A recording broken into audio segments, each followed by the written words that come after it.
let's move on. I like that video because it looks like they've got a nice plastic Dixie cup, you know, and, as you can see. So you can see it's wine. Well, after Capernaum, after Cana, he goes to Capernaum. After Capernaum, here we go, another section. The Passover of the Jews was near, as opposed to the Passover of the Botswanans, I guess. You know, the Jewish Passover, in other words, was near. And Jesus went up to Jerusalem. Why would he go up to Jerusalem? Because he is commanded, just like every other Jewish person is. Wherever he is in the world, wherever he is in Israel, he is to come, if by all means possible, he is to come to the central location of worship to worship at the temple for Passover, one of the three pilgrimage festivals, when such a command is made. The three pilgrimage festivals are Passover, and what are the other two? Shavuot, yes. Shavuot. And Sukkot. Right, exactly right. Good. So Pesach, Shavuos, and Sukkot. Yeah, so the Passover of the Jews was near. Jesus went up to Jerusalem. So there he's going up to Jerusalem because they must come to the central location of worship. Now, what I want you to see is this. This chart takes us through the Gospel of John. It breaks down the Gospel of John starting in chapter 2. I leave off chapter 1, which will be up here on the off the slide, and I leave off chapter 21, which on the other side is off the slide, and we're just simply looking from 2 to 20, leaving off the first, leaving off the last, and from 2 to 20, there's not a chapter, well actually there's one, but it's there for a purpose, that is not integrally entangled in a Jewish festival. John has organized his gospel through and through, focusing on specific Jewish festivals as something specific Jesus reveals about himself in relationship to a particular festival. For example, in the first, in chapter 2, 3, and 4, we have 3 chapters, and the shadow of Passover falls upon these 3 particular chapters. The next chapter, chapter 5, there's another feast. Many think that it's another Passover. I leave that with a question mark because I'm not sure. I haven't made up my mind yet. It's hard to make a decision. But the reason that this feast is not specified by name is because what's important in chapter 5 is a Sabbath. And the Sabbath is the first Sabbath that we see in this particular book. The next chapter, we move to another Passover. So we have potentially 3 Passovers right here between chapter 2 and chapter 6. Sabbath is the important thing in chapter 5. In chapter 7, extending all the way, the shadow of the Feast of Tabernacles of Sukkot falls upon 7, 8, and 9. In 9, we also encounter a Sabbath. The shadow of Hanukkah begins to fall over 9 and becomes very clear in chapter 10. Chapter 11 is the only chapter that is devoid specifically of a holiday, and that's because what's there stands out so prominently. It's the raising of Lazarus from the dead. It is a standalone chapter, kind of a pivot chapter, which takes us, it catapults us in a way to the remainder of the book, 12 through 20, which deals with the potentially 4th Passover and final Passover of the Gospel of John. So it's very, very interesting. We'll see this particular chart. Every chapter we'll go over and we'll make sure that we understand. Every time we see another holiday, we'll point back to the chart and see what holiday is in view here and what is being revealed regarding Jesus in light of that particular festival. It's one of the interesting quirks. It's not a bug, it's a feature in the Gospel of John as he takes us through the life of the theologically interpreted life of our Messiah. So let's go to the next verse 14 here. He's in Jerusalem. He comes at Passover. Passover again, it's absolutely packed to the gills. You've heard me preach on Passover before. It's as crowded as Jerusalem ever is. And he enters the temple, and he found in the temple those who were selling oxen and sheep and doves, and the money changers seated at their tables. Now, all of these are important things. You must have, for a Levitical sacrificial system, it requires the ability to purchase a sacrificial animal because of the images on standard coinage under the Greeks and then later the Romans, this time of the Gospels. The faces of the emperors are on the coins, so the coins have to be exchanged. So the money changers are also a very, very important aspect. So you've got to have the selling of animals, you've got to have money changers. What you don't have to have, this is the temple proper, this is the temple mount, right here, the Antonia fortress. But what you do not have to have are the animals being sold in the court of the Gentiles. Okay? The animals, money change, these things should have been outside the court of the Gentiles. But it's so crowded outside, especially when there are so many pilgrims. It's so crowded outside. Where could we possibly conveniently put all those animals and the money changers and where the lines don't back up to infinity and beyond? It's so much more convenient to place them in the court of the Gentiles. It's a big open area after all. Why not make it convenient for the people? Now, this is the cleansing of the temple is an event that is mentioned by all four Gospels. It's that important.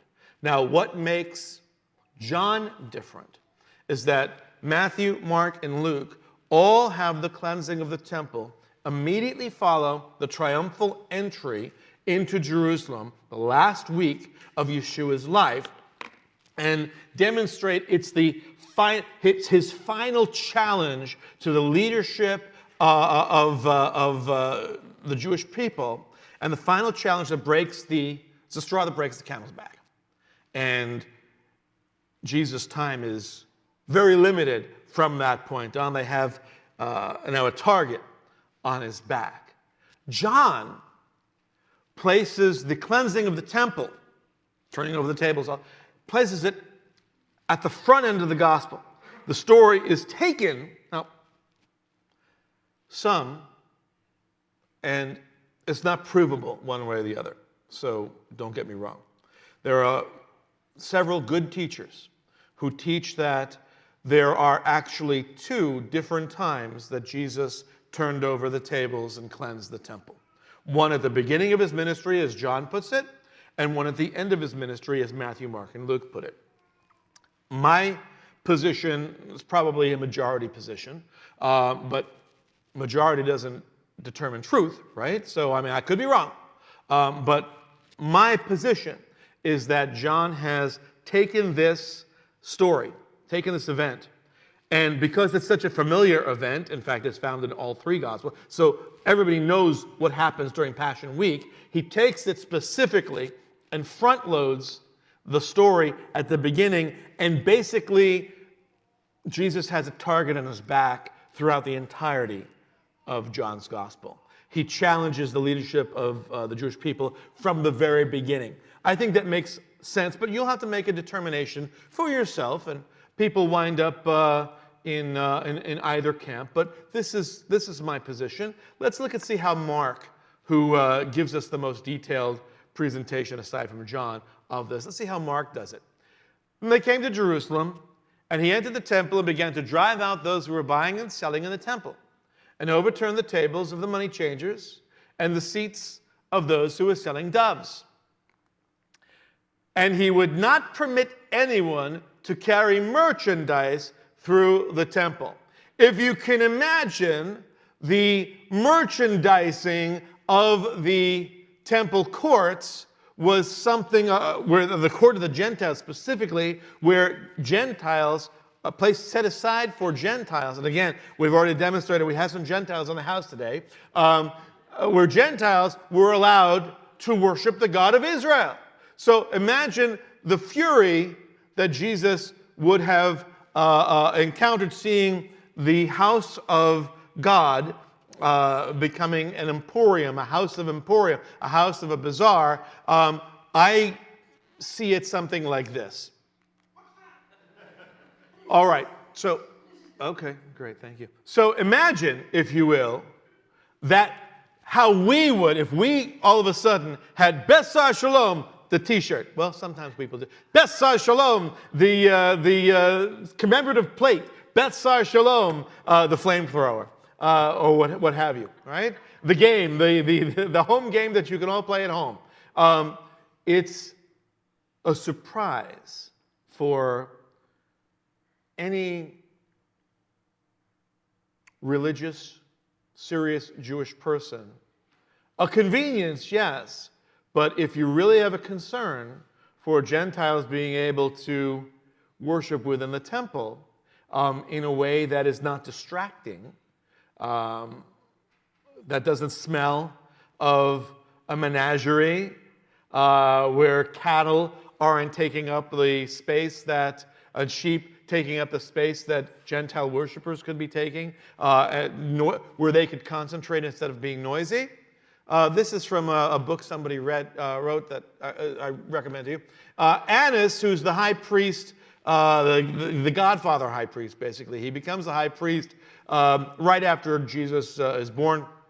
And he retains power for a decade and a half. But after he no longer is the high priest, he's got his son who's the high priest, his son-in-law, Josephus Caiaphas. He retains power for the next several decades. So Annas has the dubious distinction of being the entrepreneur. And I believe in entrepreneurship, absolutely. It's one of the great talents of our people. But there's a time and there's a place. Annas is the entrepreneur responsible for expanding commercial activities within the temple, providing the ancient equivalent of one-stop shopping. And who doesn't like one-stop shopping, right? Who doesn't like the convenience of being able to order what you need at midnight on the internet in your pajamas, right? So imagine, if you will, right? The one-stop shopping.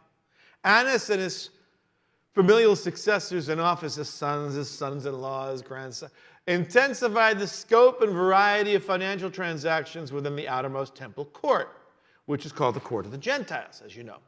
This consequently enriched the temple treasury, that's good, as well as the personal coffers, of the chief priests. The Pharisees infamously called this the bazaar of the sons of Annas. Merchandising, right? And he began to teach and say to them, is it not written, my house shall be called a house of prayer for all the nations? This is a passage from Isaiah, where the temple is not just for the Jewish people, but also for the Gentiles. But if you squeeze them out because of financial transactions, because of an emporium, because of a marketplace, that makes the house of God into a robber's den. You have made it a robber's den. So that's the passage as we find it in the synoptics. In Mark, well, let's get back now to the story in John. So again, this is a photographic presentation, it's the model of the temple, that great big open space on either end of the temple center, in the center of the photo. That is the court of the Gentiles. Look at all that room, and look at all that shade under the colonnade. And it's such a delightful area to have an emporium. But in fact, how many of you have been to Israel? Raise your hand if you've been to Israel. You'll remember that on the western area of the temple, right before you get to the western wall, you have a series of, these are still standing. You have a series of these little areas. These are shops. So, So if you notice, this is an area, this is one, just like a mall, a strip shopping center, if you will. The temple is on this side. Western wall is here. But there's a strip shopping center where you can buy. So there's plenty of area to shop. It's just would be a little bit more congested. This is another area right across it. This is the Western Wall itself, and you can see what's left. Here was an area of a shop. Here was another shop right here. Here was a shop. Here was a shop separated by these walls. So lots of area. It's a strip shopping center, and this is the overview of it. This was the top of a beautiful staircase. If you can imagine the staircase coming forward, it's planted here. The staircase is a big arch. The staircase comes forward over our heads and into the audience, and underneath it was the shopping mall. Here were the areas that we just saw. We saw these three places. This is this area right here. 1, 2, and 3, right under this beautiful archway. So plenty of shopping, but it was very congested, and so it was much easier to put it up in the temple courts, in the court of the Gentiles. The thing about the priests is very similar to the movies today. I love to go to the movies. You probably know that about me. But one of the things that drives me nuts about going to the movies is that you can't bring your own food. Well, sure you can, but you're breaking the rules and you're sneaking it in, right? And it gets a can of Coke in your pocket gets very cold and uncomfortable, right? So you got to buy the popcorn, you got to buy the soda, you got to buy the can, whatever you're going to eat in the movie, you got to buy there. And that's the way the bazaar of the sons of Annas was as well. One of the things that made it a robber's den. Sure, you could bring your animal, your own animal from your own flock, your own herd, and offer it for sacrifice. But the priests always examine. And the priests, because it doesn't come from their herd, it's not a popcorn that comes from their own movie popper, they can always find a flaw in the animal, and you've wasted your time. You wind up having to buy from the concession stand in the temple. Jesus has a conniption, okay? Although displeased by this invasion of profiteering into the temple, the Pharisees allowed it to continue. Again, because convenience is hard to argue against, even though ideologically they really didn't like the idea. Jesus, however, exhibits no patience with this dishonorable activity, and overthrew this bazaar when he cleansed the temple. This dramatic action is of such strategic importance in Jesus' ministry that it's reported by all 4 gospel writers. It is by taking such a powerful stand in opposition to the high priest and the temple leadership that Jesus positioned himself on this final collision course with them. Again, John is moving this final collision course, front-loading it in his gospel. So you have an antagonistic relationship between Jesus and the Jewish leadership throughout the gospel, set up right from the beginning. He made a whip of cords and drove them all out of the temple with the sheep and the oxen. He poured out the coins of the money changers. He overturned their tables. So he gave me as a whip of cords. What is this? It's not like Catwoman. It's not like Indiana Jones, okay? Because you're not allowed to have any weapons in the temple courts. So he would have created his own little makeshift whip from the straw, from the material that was there with the animals, okay? But it was strong enough to be able to drive he's not whipping people like Catwoman would do, or like Indiana Jones might do, or Zorro. He's pushing the animals out, okay?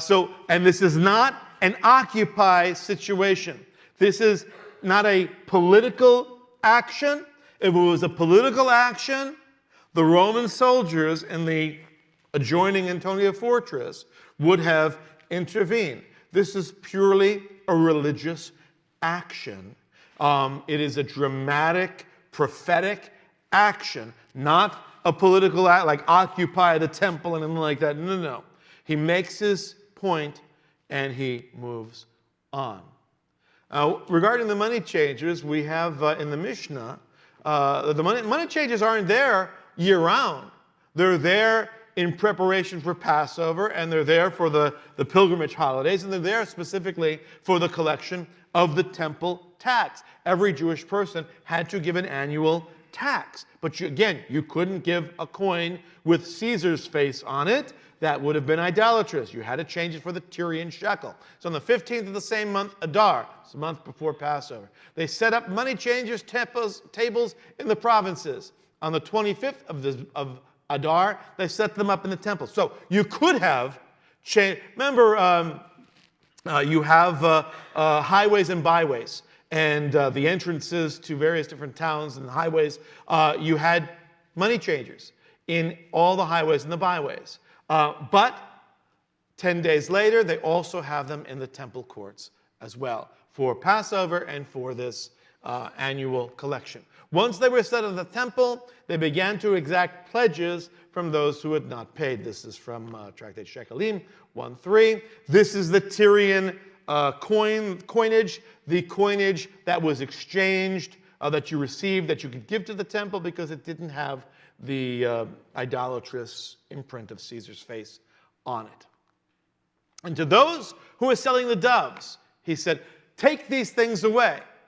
He doesn't say it to anybody else because he's turned over tables of the money changers, and he's driven the herds of sheep out and goats out of the temple, but you can't drive cages of doves. They're there.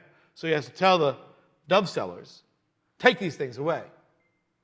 And stop making my Father's house a place of business. So again, this corresponds to how Mark presents it. Stop making this temple a robber's den.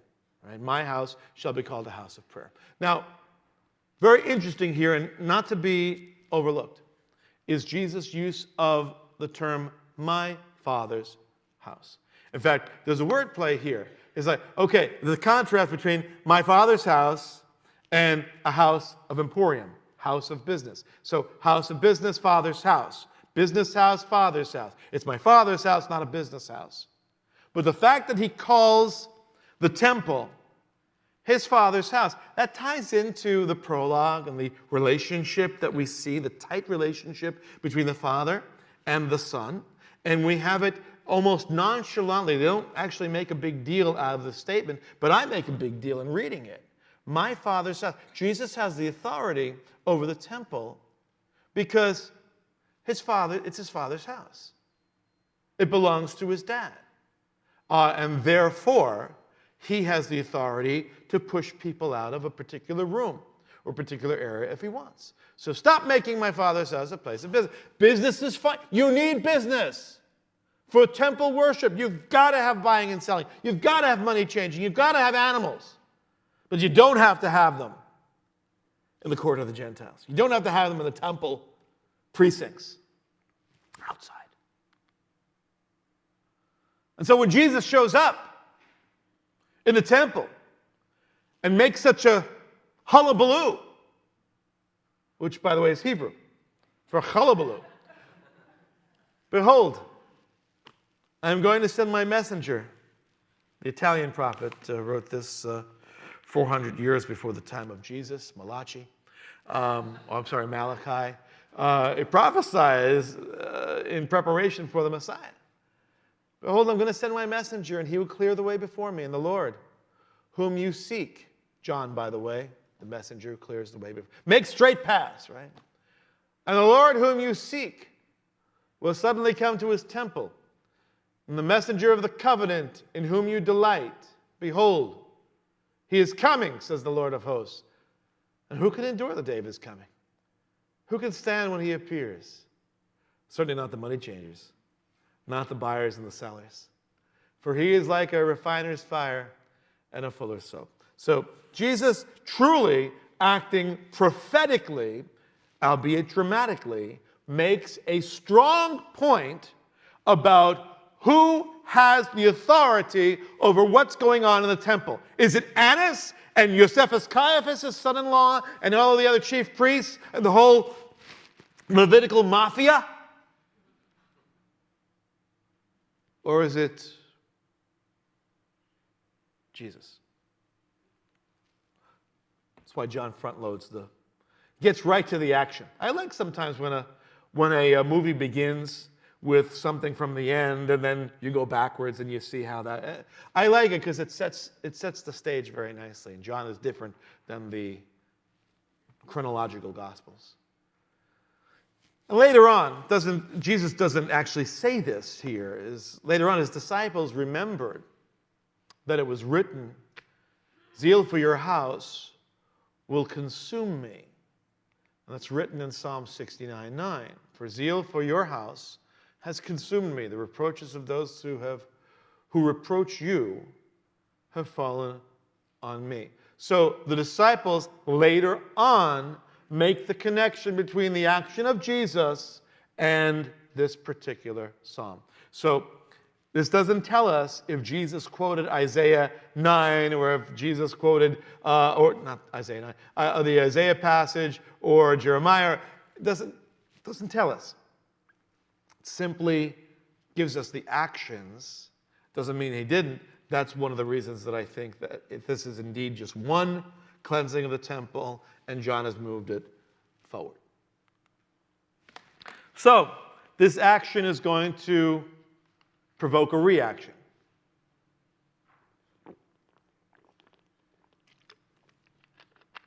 The Jews, in other words, the Jewish leadership, temple leadership, then said to him, "What sign do you show us as your authority for doing these things?" Not what are you doing, not why are you doing this, but who do you think you are to do these actions? Can you back up your actions with a claim to divine authority? What sign? In other words, show us a sign. Show us a miracle as your authority for doing these things. And Jesus answered them. Jesus is the master of deflecting and not giving, John especially, of not giving a direct answer. Okay? But here, it's a very interesting command he gives. It's an imperative. It's an imperative. What sign? Jesus actually said, you want a sign? Here's a sign. Go ahead. Destroy this temple, and in 3 days I will raise it up. Destroy this temple, and in 3 days I will raise it up. Go ahead. I dare you. Knock this battery off my shoulder. For those of you younger than 30, you'll have to ask the elder people in the congregation who that is and why this guy's got an Energizer battery on his shoulder. But for those of us who grew up in the 70s, we remember this commercial very well. I dare you. And that's what Jesus is doing here. Destroy this temple, and in 3 days I'll raise it up. Are you going to fold? Are you going to call? Are you going to see? What are you going to do? The challenge is out there. Destroy this temple, and in 3 days, I'll raise it up.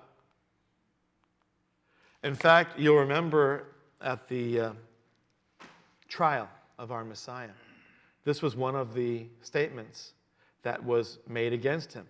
Witnesses. Some stood up and began to give false testimony against him, saying, this is what Mark tells us. We heard him say, I will destroy this temple made with hands, and in 3 days I will build another made without hands. Now, that's not what Jesus said. In fact, Jesus never actually says this statement or anything like what he says in John. He doesn't say it anywhere else in any other gospel. So I'm glad that John gives us the statement because it gives us Jesus' original statement. Not, I will destroy this temple. It's a challenge. Destroy this temple. And in 3 days, I will raise it up. So they misunderstand, and the misunderstanding comes out in the trial. And that Jesus is challenging, is threatening to be an anarchist and destroy the temple. And even when he was on the cross, those passing by were hurling abuse at him, wagging their heads and saying, you were going to destroy the temple. and rebuild it in 3 days, save yourself and come down from the cross. So this is a famous statement that Jesus made very publicly at Passover to the leadership. The people understand this, but none of the other Gospels record this particular statement. So that's why we need all 4 Gospels. So anyway, this is quoted and thrown in his face because they don't understand what he's talking about. So the Jews show their misunderstanding. It took 46 years to build this temple. In fact, it was still being constructed. It wasn't actually finished until 63 AD, 7 years before it was destroyed. It took 80, 90 years to build the temple. It took 46 years to build the temple to this point. And you're going to raise it in 3 days? But he was speaking of the temple of his body. They did not understand that he was using metaphor. And he purposely did that. He purposely does this throughout the Gospel of John. It's a very interesting thing. And you say, why does John present Jesus always kind of being cagey and saying things in veiled ways and whatever? Well, this is John's way of presenting for his audience the fact that the other Gospels teach us how Jesus taught in parables. And either way, it was designed to mask the true intentions of what his teaching was and reserve it only for a select few. But Jesus, using the temple as a metaphor for his own body, is picked up in the book of Hebrews, chapter 10. We have confidence to enter the holy place by the blood of Jesus, by a new and living way which he inaugurated for us through the veil that is his flesh. So the author of Hebrews takes this concept, doesn't really build the concept of Jesus as the temple, but just Jesus' body is the veil that separates the Holy of Holies from the rest of the temple. And Jesus, by offering his body, the veil is torn. His body was broken, the veil was torn, his flesh. So nonetheless, there's a concept that's picked up later in the scriptures, interestingly. But as Mark records, regarding the parables, he was saying to them, to you has been given the mystery of the kingdom of God. But those who are outside get everything in parables. In other words, I veil them, so that while seeing they may see and not perceive, and while hearing they may hear and not understand. Otherwise they might return and be forgiven. So it's very, very purposeful.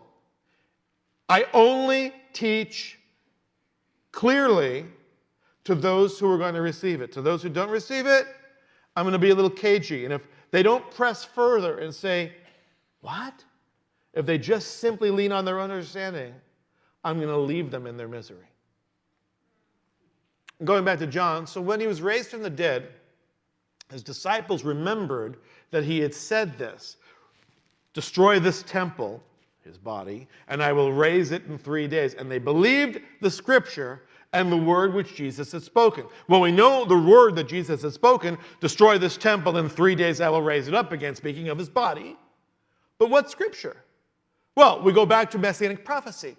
And one of the most clear Messianic prophecies regarding resurrection is Psalm 16:10, where the Son of David is not to be left to undergo decay. You will not abandon my soul to Sheol, to the place of the dead, nor will you allow your Holy One to undergo decay. In fact, Peter, at his great Pentecost sermon in Acts chapter 2, this is one of the main passages that he uses to demonstrate his point that the Messiah, the Son of David, of necessity had to be raised from the dead. There had to be a resurrection of the Messiah, or else he's not the true Son of David. And this Jesus is indeed the Messiah. So, the disciples make this connection not during Jesus' lifetime.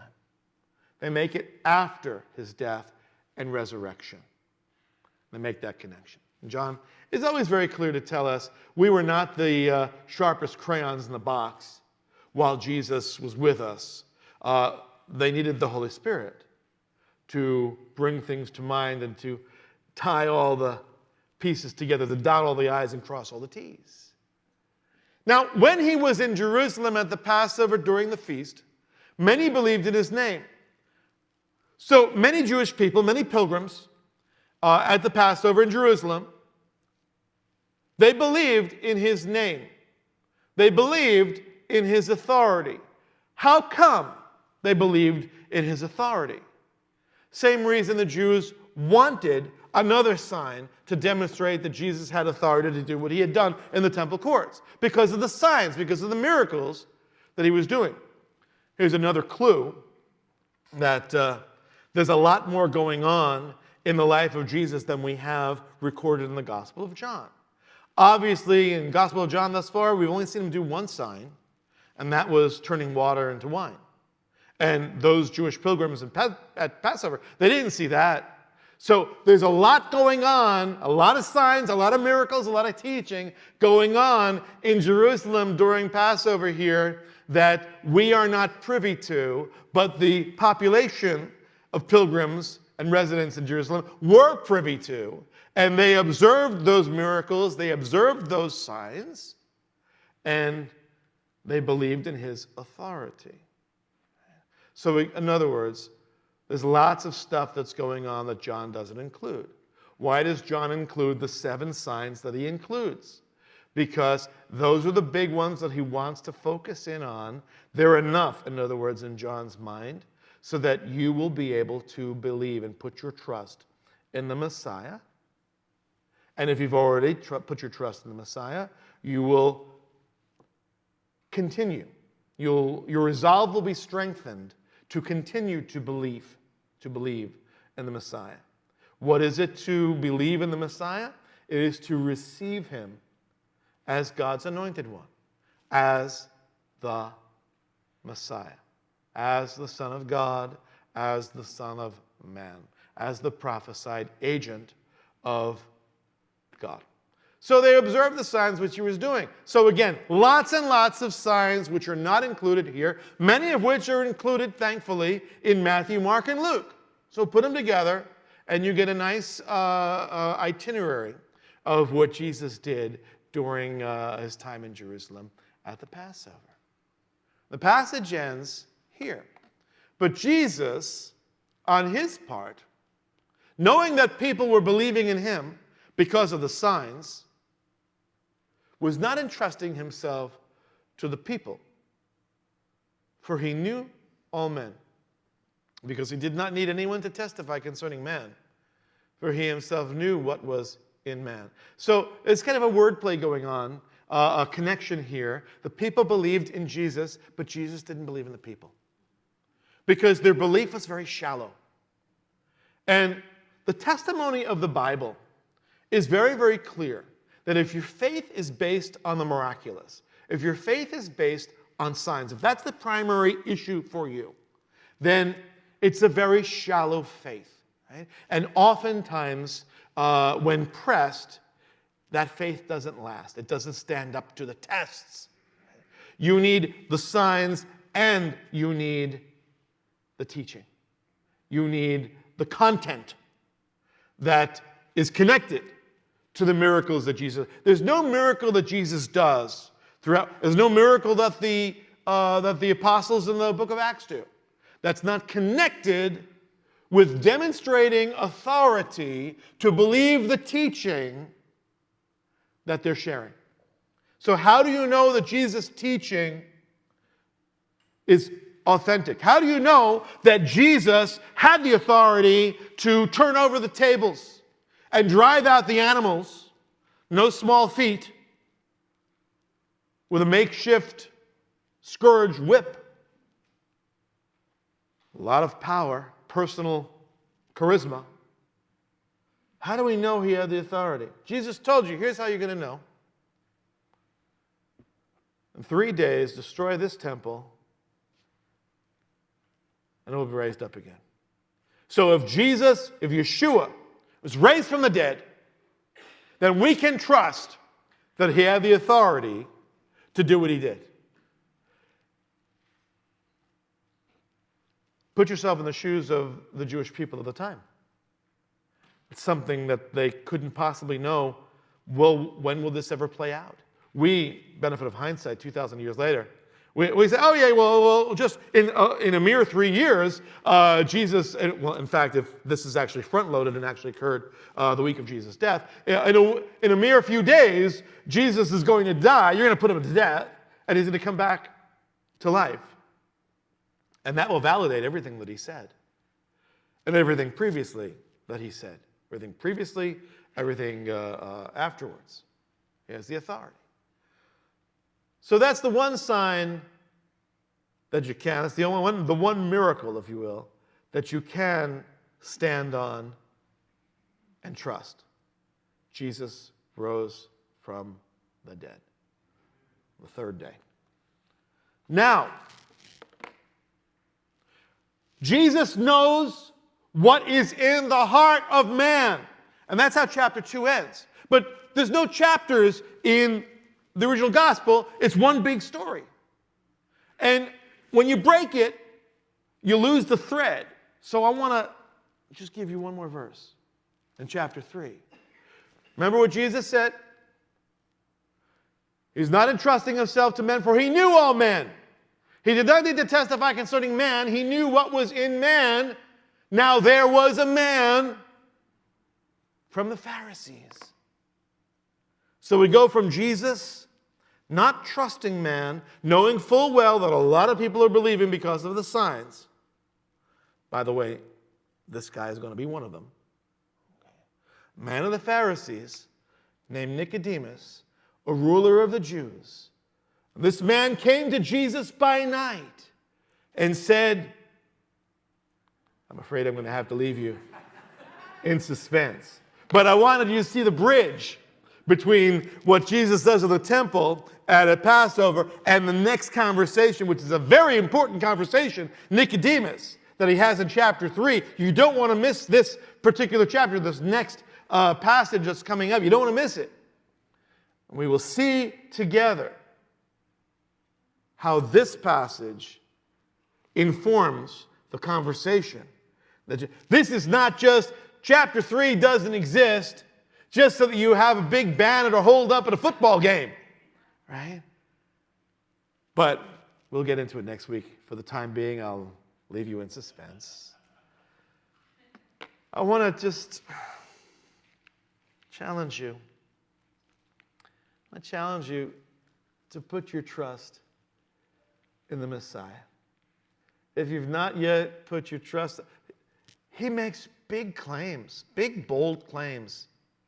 It's untenable. It's intellectually dishonest to say, well, Jesus was just a good teacher, but certainly not the Messiah and certainly not the Son of God. That's disingenuous to say, and it doesn't hold up to scrutiny.